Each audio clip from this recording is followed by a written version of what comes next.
Hello বন্ধুরা, সবাই কেমন আছেন? আশা করি ভালোই আছেন। তো আজকে আমি যে রেসিপিগুলো রান্না করছি আপনাদের সাথে অল্প অল্প করে শেয়ার করছি।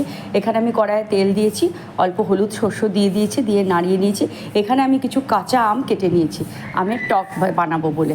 তো আমগুলোকে আমি প্রথমে গরম তেলের মধ্যে দিয়ে কিছুক্ষণ ভালো করে নাড়াচাড়া করে নেবো। এটাকে সেদ্ধ করতে হয়নি, কারণ এতটাই কচি যে এটা এমনিই রান্না করা যাচ্ছে। খুবই ভালো কচি আম।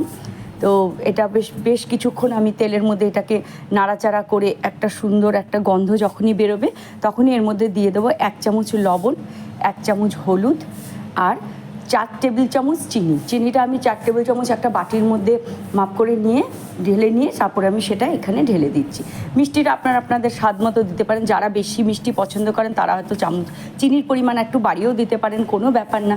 যারা কম মিষ্টি খান, যেমন আমার বাড়িতে বেশি মিষ্টি চলে না, আবার একটু টক মিষ্টি না হলে হয় না, আবার বেশি টকও কেউ খেতে পারে না, তাই আমি সেই পরিমাণ মতো চিনিটা দিয়েছি।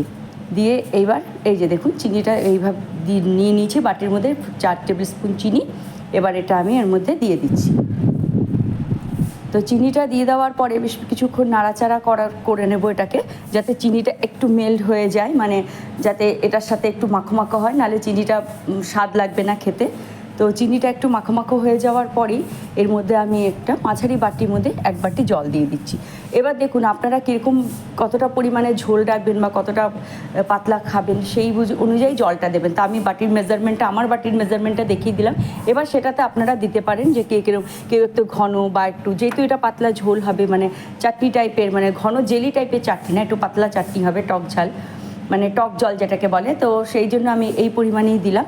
এবার কিছুক্ষণের জন্য ঢেকে দেবো, তারপরে আমি নামিয়ে নিয়ে আপনাদেরকে দেখাচ্ছি যে জিনিসটা। এই যে দেখুন, মাঝে দিয়ে একবার ঢাকনাটা খুলে দেখে নিলাম, দেখুন আমগুলো কিন্তু খুব ভালো সেদ্ধ হয়ে গেছে এবং আটিটা ভেতরের এতটাই কচি যে সেটাও সেদ্ধ হয়ে গেছে, মানে এটা আমি ফেলে দিতে মিস করে গেছি। এবার দেখুন আমগুলো দেখুন টুকরো টুকরো হয়ে গেছে, অথচ সেদ্ধ করতে হয়নি, মানে আলাদাভাবে কোনো সেদ্ধ করতে হয়নি।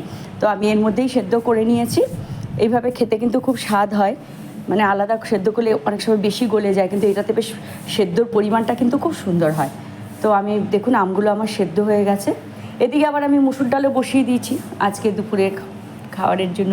মুসুর ডাল খেতে ভালোই লাগে। আমি সাধারণত কুকারেই সেদ্ধ করি, কিন্তু কড়াইয়ের মধ্যে মুসুর ডাল সেদ্ধ করে খেলে কিন্তু একটা আলাদা স্বাদ হয়, সেই ডালটার আলাদা টেস্ট হয়। তো মুসুর ডালও বসিয়ে দিয়েছি, ডালটা আমি করে নেব এরপরে। তো মুসুর ডালটাকে একটু নাড়াচাড়া করে জলে ভালো করে দিয়ে দিয়েছি, কড়াইয়ে বসিয়ে দিয়েছি। আর এদিকে আমার চাটনিও প্রায় হয়ে এসছে। এবার দেখুন এই যে চাটনিটা নামিয়ে নিয়েছি, দেখুন দেখতে এত সুন্দর হয়েছে, একদমও পাতলা না আবার খুব জেলির মতো ঘন না। এটা খেতে খুব স্বাদ লাগে, বিশেষ করে গরমের দিনে এই ধরনের চাটনি খেতে খুব ভালো লাগে।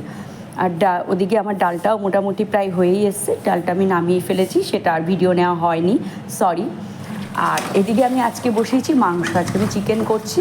এদিকে মানে পেঁয়াজ বাটা, রসুন আদা বাটা দিয়ে আগে চিকেনটাকে কড়াইয়ে কষাচ্ছি খুব ভালো করে, লবণ হলুদ কাশ্মীরি লঙ্কার গুঁড়ো। আর এদিকে আমি আলু ভেজে নিয়েছি, কারণ আমার বাড়িতে চিকেনে প্রচুর পরিমাণে আলু দিতে হয়, সবাই আলু খেতে ভালোবাসে, বিশেষ করে মাংসের আলুটা। তো আলাদা কড়াইয়ে আলুটাকে ভেজে নিয়েছি, এদিকে চিকেনটা কষাচ্ছি। তো চিকেন কষানো হয়ে গেলেই আমি এরপর আলু দিয়ে যেরকমভাবে চিকেন হয় সেভাবেই করবো আজকে।